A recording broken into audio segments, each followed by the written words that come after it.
Hello, guys, and welcome back to Lucha Sports.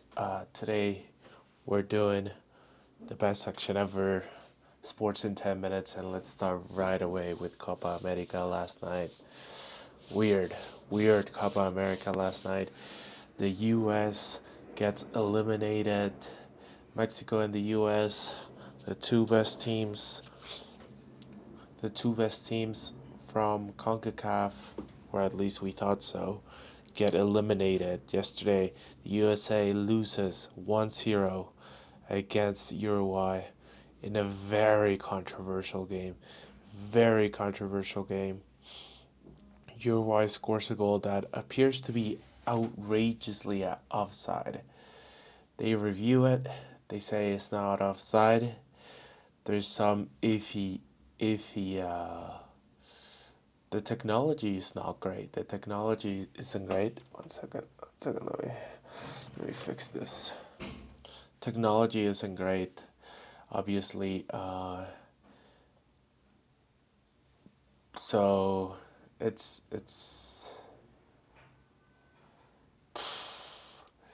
well, very controversial goal. We'll leave the goal right here. I'll show you right here, right here, right here. You tell me if this is a goal or not, if this is offside or not.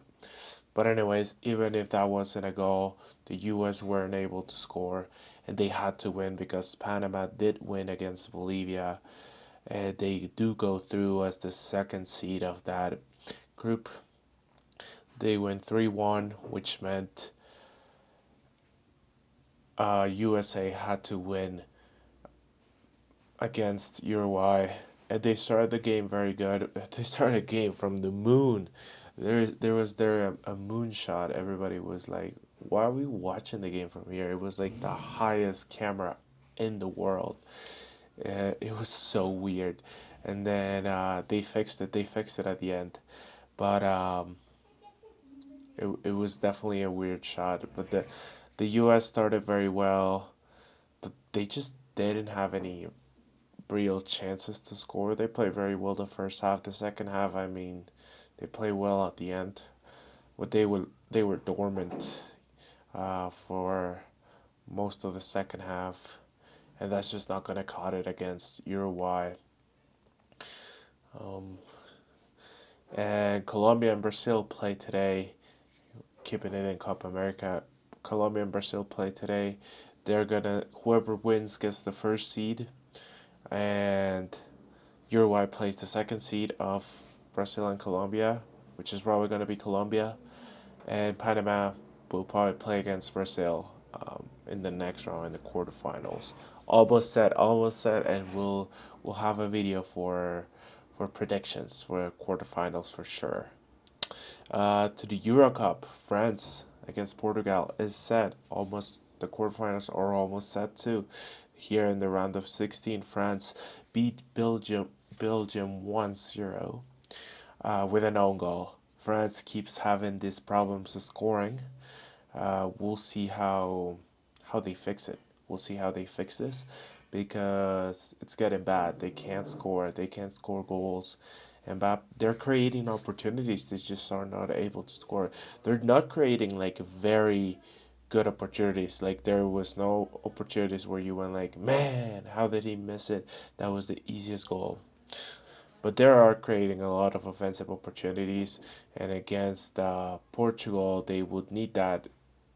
Portugal, another team that it's very dominant, but just can't score. Very, very equal teams here. We have Spain against Germany, France against Portugal. Spain against Germany is the complete opposite. They have a lot of opportunities and they score a lot. Here, these guys are very dominant, but they can't score. They can't score. Let's go to Portugal. By the way, France beats Belgium 1-0 with an own goal. Now Portugal beats Slovenia in penalties. Like I just said, Portugal cannot score goals to save their lives. There was a penalty for Portugal in extra time Cristiano Ronaldo takes it, he misses it, he cries, he knows there's very few opportunities for him to in in his life to score a goal in Euro Cup. It might have been his last opportunity. We'll see how he plays against France. Portugal looks good, they just can't score. That's not gonna cut it against either Germany or Spain, whoever it goes to. Neither France nor Portugal, if they keep missing opportunities, they're not going to beat any of those teams that I just mentioned.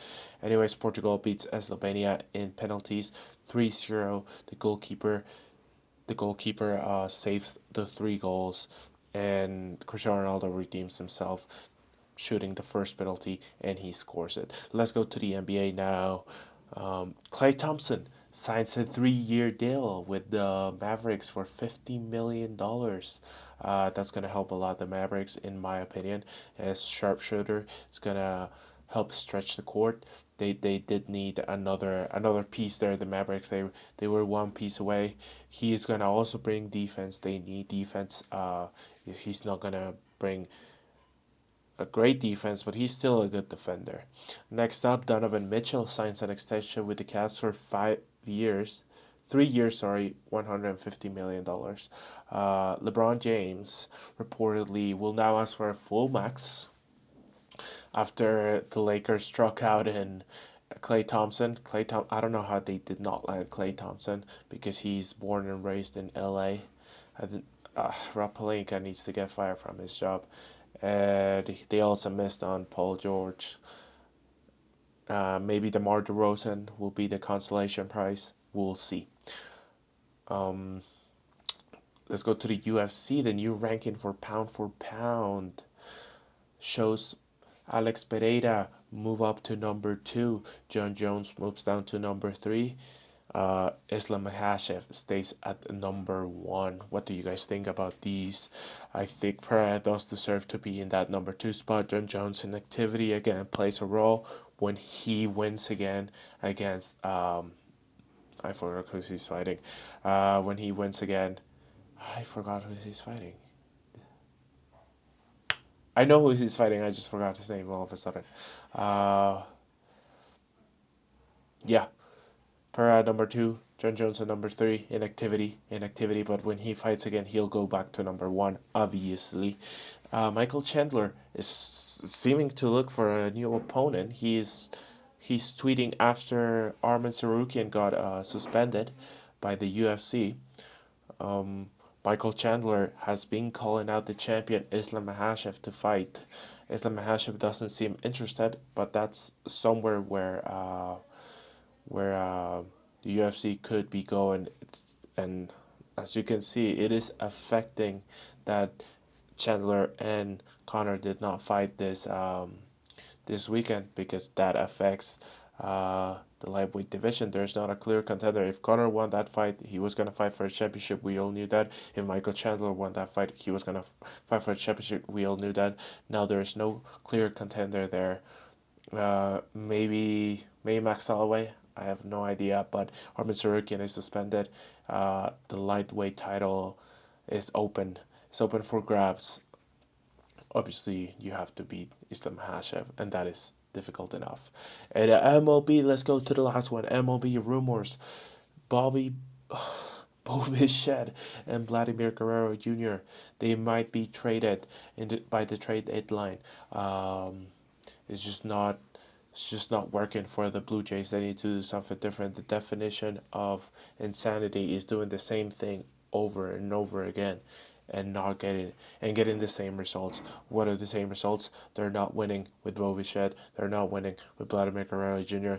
They're both going out on 2025. They don't seem to want to sign extensions, and Vladimir Guerrero Jr. is performing well for the last couple of weeks, but is he valuable enough for you to give him a big contract, a 10-year contract? I don't know about that. I would trade him for some assets. How much can you get for him right now? I don't know. You probably can get a couple good prospects for him.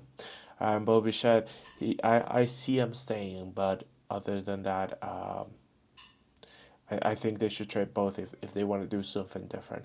Okay, guys, that's sports news in 10 minutes today. Thank you so much for watching, and we will be back tomorrow for more news. Thank you so much for watching.